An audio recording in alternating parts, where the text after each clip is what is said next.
Italian Football Podcast. Andrea Moana says Ademola Lookman looks like he will be joining Inter. How good a signing is this? Where will he play? And can we all now agree that fears over Inter falling apart have been allayed? No, we can't, because he hasn't signed, and Inter aren't paying. As long as he isn't signed, he's not an Inter player, and so the whole discussion is kind of pointless. But what we can talk about is if he is signed, where he will play, and I think it's very, very clear that Inter. This has been a long time coming. It's got nothing to do with Inzaghi leaving and Chivu joining. It's been a long time coming, and already towards the end of last season, Inzaghi started moving to a 3-4-2-1, and I think that's very clear. This is where Inter have been headed, and that's why they continued.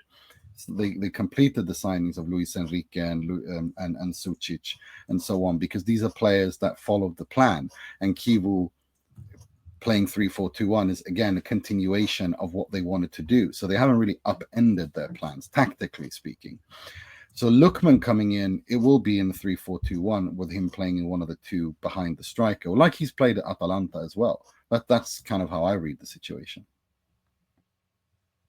Like where he will play formation-wise. Yeah, I mean, I think 3-4-2-1, and he can be one of the options behind the two. But then also, if you go 3-4-1-2, he can be one of the two up front.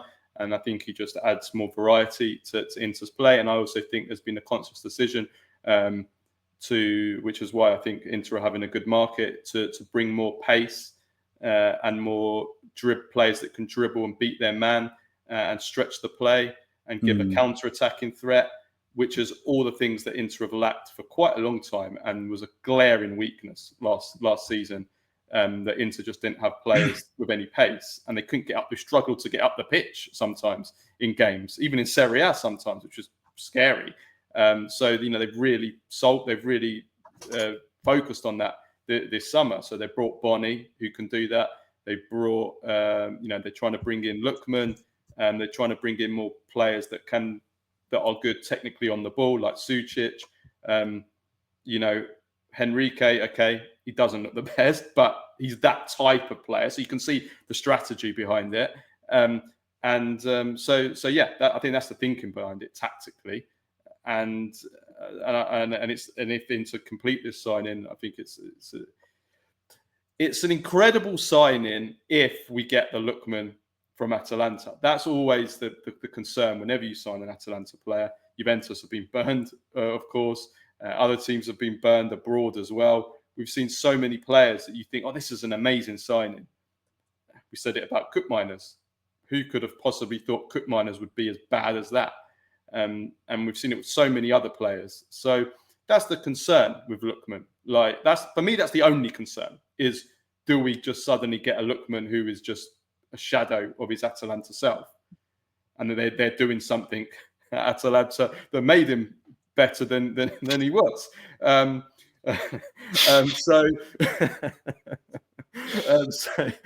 Right. You're so ending up in front of a judge at some point. Sooner or later, you're not going to be able to control yourself, and we're going to get sued. It's just that simple. We're going to end up. We will if you say that. That's the only thing. That's the only concern. Otherwise, if they get the Lookman Atalanta, they're getting potentially one of the best players in the league. They're getting it's an incredible signing if they get that, and for the fee that they're talking about, 40 million. I mean, that's daylight robbery. If they get the Lookman of Atalanta, it's daylight robbery. 40 million for they're not going to get him for 40 million because Atalanta don't. Even if it's 50 million, it's an incredible deal. It's an incredible deal, even for 50 or 45 plus 5, which is what Pedula is saying, which I find astonishing. That's what I think of it. And coming to the point about the market, which I mentioned earlier in the show. Well, no, wait. We got a question on that. Wait. We got a question. The following question is literally about that. Okay, so I'll read that, and then you can answer that. So Ahmed Khaled says, "Hey, both. Hope you're both enjoying the summer. If Inter manage to get Lookman and also Leoni and let go of Aslani and Esposito as rumored, what will be the expectation next season, and what rating will you give Inter for the Mercato? I see that Kiva wants to implement a 3-4-2-1 direct and counter pressing with a bit of high line, Thuram and Lookman behind Lauti, and utilize pockets of space, which is really needed after playing 3-5-2 for 6 years now by by recycling the ball all the way to the keeper and so on. I hate when we played like that, especially in the Champions League. And lastly, I know it's a gamble to try Kivu, but I wouldn't be pessimistic yet because this is how Guardiola came up and Xabi Alonso. Nobody knew them as coaches before they were selected as head coaches for Barcelona and Leverkusen, respectively. What if Kivu turns out to be a masterpiece? He isn't a masketeer yet, Nima. Thanks as always for your great comprehensive work.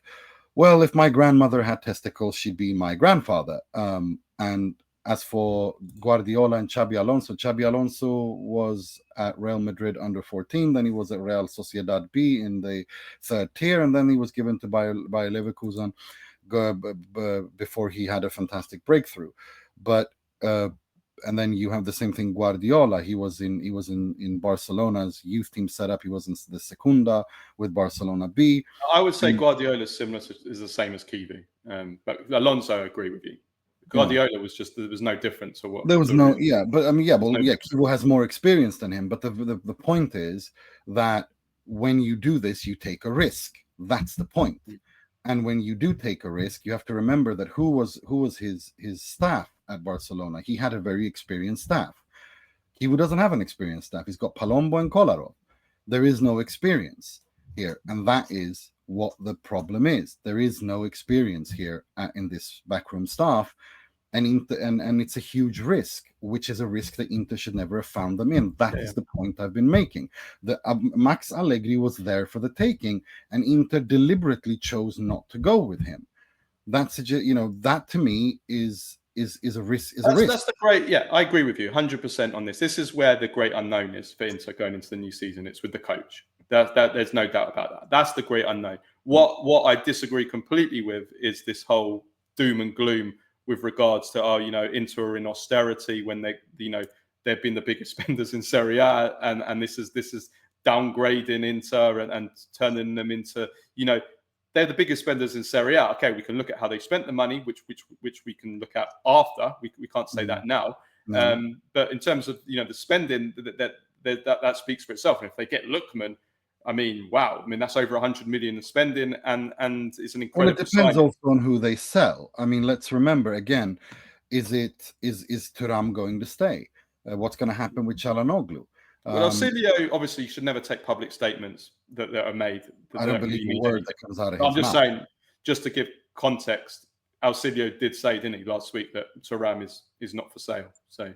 Yeah, but he also, I don't believe a word that Piero Auxilio says at Inter. His job is literally to go out in the media and lie. We've seen this time and time and time again. He comes out and says things that we know demonstrably are untrue.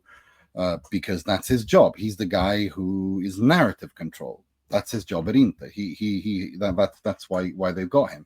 His communication is to go out and when it comes to these things, to protect Inter and just flat out lie if needs to be without flinching. That's his job. We've seen this time and time and time again, and that's fine. That's the communication strategy Inter have. That's great. I get that.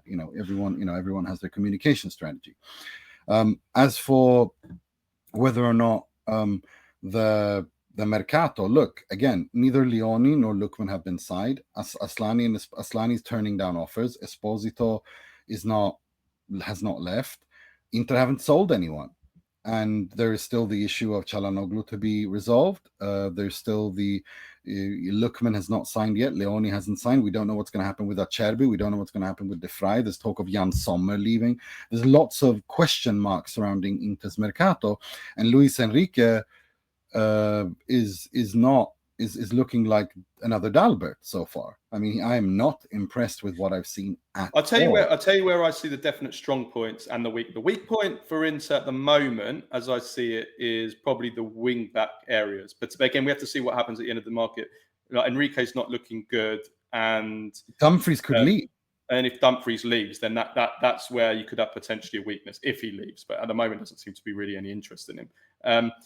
But where Inter have strengthened massively, and I can't believe no one's even talking about this. Inter, if they get Lookman, Inter will go from Lautaro, Thuram, Correa, Taremi, Arnautovic to Lautaro, Thuram, Lookman, Pio Esposito, Boni. That is a massive upgrade, and that is an incredible attack line. It's the best attack in Serie A, no doubt. Without a doubt. No doubt. So, I mean, that is in itself amazing transfer window.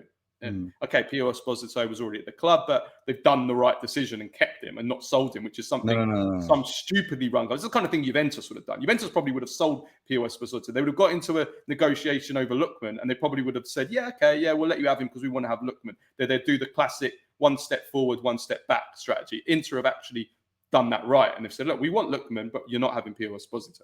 So the attack, and that for me, that was one of Inter's two glaring weaknesses last season, was their attack, the lack of depth, and the midfield's the other thing. And that's the area where, again, we'll see with Sucic. I mean, I know you really, really like him. I really like him. So, I mean, if Sucic proves to be as good as what you're saying, then again, that's an upgrade in an area where you needed an upgrade in. So look, it seems that Kivu wants to reintegrate Fratesi into this double pivot situation, and that he also wants to use Barella Sucic, which means that Mkhitaryan's going to be used a little bit less, which I think is the right move, because I think he's basically saying he's going to hang up his boots. Whether or not Calhanoglu stays as well, I think they've got too many midfielders, and I think that's why they're so desperate to get rid of Aslani. But Sucic and Barella in a double pivot with a Lookman, Thuram behind Lautaro, if this is the attack, you got Dimarco, Dumfries, that's an unbelievable upgrade in terms of the playing squad. But we're not there yet, so I want to wait before we say anything, because I'm not entirely convinced that this is how it's going to end. The thing is with Thuram is I don't see who comes in for him. Like, I wouldn't sign Thuram after what I've seen this calendar year. That doesn't mean I don't expect him. I mean, I expect him to get back to his levels, but like, I don't see who is out there that still needs an attacker that would pay for him. There isn't anyone. The only one is maybe Man United. I don't know whether Thuram would want to go to Man United. I don't see any other big clubs that would pay the money that Inter are asking for Thuram. There's no spaces remaining for him, and so I think that Thuram stays, because I don't see, unless he's happy to go to kind of like because like every Premier League club could probably afford Thuram, but unless he's happy to go to like a Premier League team like Nottingham Forest or someone like that. I don't think he is. My money has always been about PSG on him. I think he's the kind of player who would work in Luis Enrique's PSG. And now that they are champions as well, and he's French, and we know that this new PSG likes to buy French players who play for the national team, and they've got the financial power to do that. I think PSG, when I think of them, and they have yet to do anything this summer, like something really serious. They are the champions of Europe. They got lots of money. They're actually, so I'm waiting for them to do something this summer. But yeah, no, I agree with you.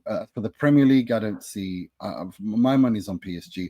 And you also have to remember, given that he came on a free transfer, everything he sold for is a plusvalenza. So Inter don't need to sell him for 85 million euros. They can sell him for 60, and that still would be a huge thing on their balance sheet. Same with Calhanoglu. That's why they want 30-40 million, because they look at the balance sheet and they're like, well, he came on a free transfer. Like, it helps them financially a lot. Yeah. So I think he's 28 as well, so it wouldn't be. Yeah, the next year they should probably start thinking about.